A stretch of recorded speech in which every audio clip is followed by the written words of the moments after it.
الحمد للہ رب العالمین والصلاة والسلام علی سید الانبیاء والمرسلین اما بعد فاعوذ باللہ من الشیطان الرجیم بسم اللہ الرحمن الرحیم۔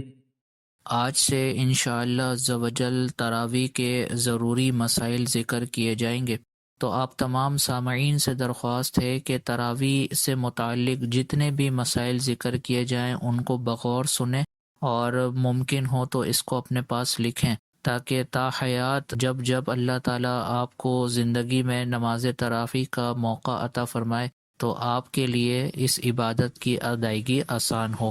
تراویح کے لغوی معنی پر پہلے بحث کر لیتے ہیں۔ لفظ تراویح یہ ترویحتن سے نکلا ہے، اور ترویحتن کا معنی ہے راحت اور آرام۔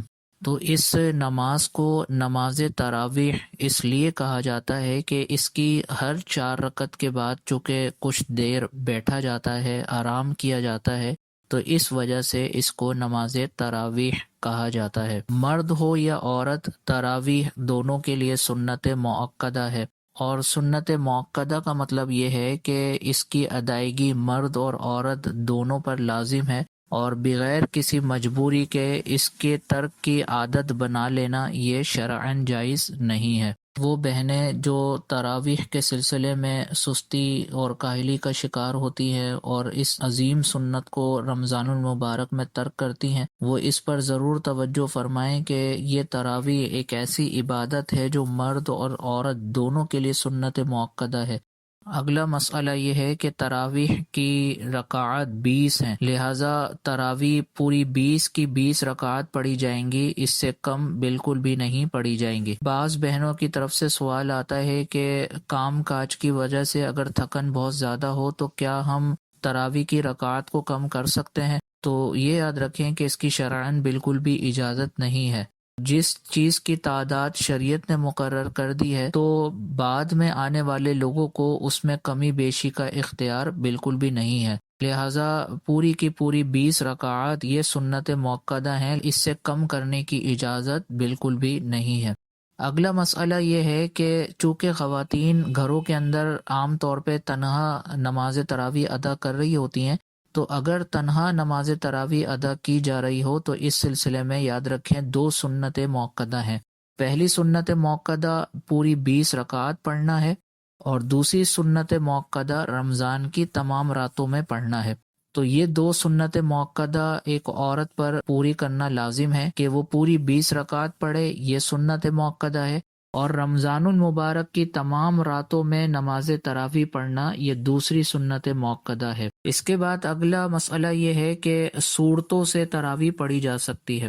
سورتوں سے تراویح پڑھنے کا مطلب یہ ہے کہ جو صورتیں قرآن پاک کی یاد ہوں وہ نماز تراویح میں پڑھی جا سکتی ہیں۔ اس میں بہت افضل اور بہتر جو طریقہ بیان کیا گیا ہے وہ یہ ہے کہ اگر آخری 10 صورتیں یاد ہیں، یعنی الم تری کیف سے والناس تک تمام صورتیں یاد ہیں، تو ان کو نماز تراویح میں اس طرح پڑھا جائے کہ پہلی رکعت سے لے کر 10ویں رکعت تک الم تری کیف سے والناس تک یہ 10 صورتیں ہوں گی، اور پھر جب دوبارہ 11ویں رکعت شروع کرے تو 11ویں رکعت سے دوبارہ الم تری کیف سے والناس تک پڑھے، تو اس کو افضل اور مستحب کہا گیا ہے۔ لیکن یاد رکھیں کہ یہ کوئی لازم اور ضروری نہیں ہے کہ 10 صورتوں سے ہی پڑھا جائے۔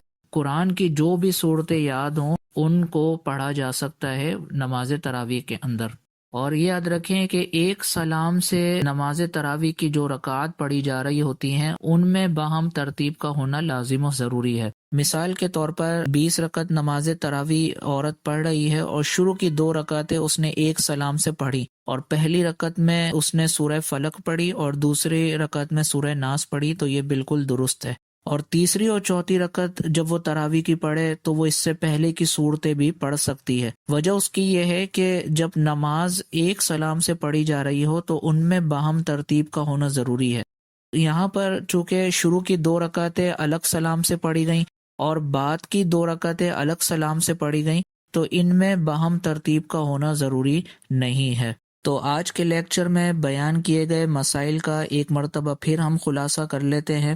کہ تراویح یہ مرد اور عورت دونوں کے لیے سنت موقدہ ہے، لہٰذا تراویح کی ادائیگی یہ جس طرح مردوں پر لازم ہے اسی طرح عورتوں پر بھی لازم ہے۔ پھر ہم نے یہ پڑھا تھا کہ اگر عورت اکیلے نماز پڑھ رہی ہے تو اس کے لیے 2 سنت موقدہ ہیں۔ پہلی سنت موقدہ پوری 20 رکعت پڑھنا ہے، اور دوسری سنت موقدہ رمضان کی تمام راتوں میں تراویح پڑھنا ہے۔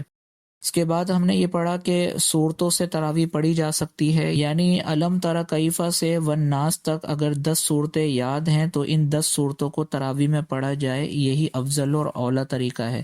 لیکن یہ کوئی لازم و ضروری نہیں ہے، اگر قرآن کی کوئی بھی صورت یاد ہے تو وہ تراویح میں پڑھی جا سکتی ہے۔ اس میں خیال یہ کیا جائے کہ ایک سلام سے جو 2 رکعت پڑھی جا رہی ہوتی ہیں ان میں باہم ترتیب کا خیال رکھا جائے۔ ترتیب کا مطلب یہ ہے کہ جو قرآن میں پہلے آ رہی ہے اس کو پہلے پڑھا جائے، اور جو بعد میں صورت آ رہی ہے اس کو بعد میں پڑھا جائے۔ تو امید ہے کہ آج کے لیکچر میں تراویح سے متعلق مسائل آپ کو سمجھ میں آئے ہوں گے۔ اللہ تعالیٰ کی بارگاہ میں دعا ہے کہ اللہ تعالیٰ آج کے لیکچر میں سنے گئے مسائل ازبر و یاد رکھنے کی توفیق عطا فرمائے، اور یاد رکھ کر دوسروں تک پہنچانے کی توفیق عطا فرمائے۔ آمین بجاہ نبی الامین صلی اللہ تعالی علیہ وسلم۔ آپ دیکھ رہے ہیں PATF Islamic info YouTube channel. مزید اسلامک ویڈیوز کے لیے ہمارا چینل سبسکرائب کریں۔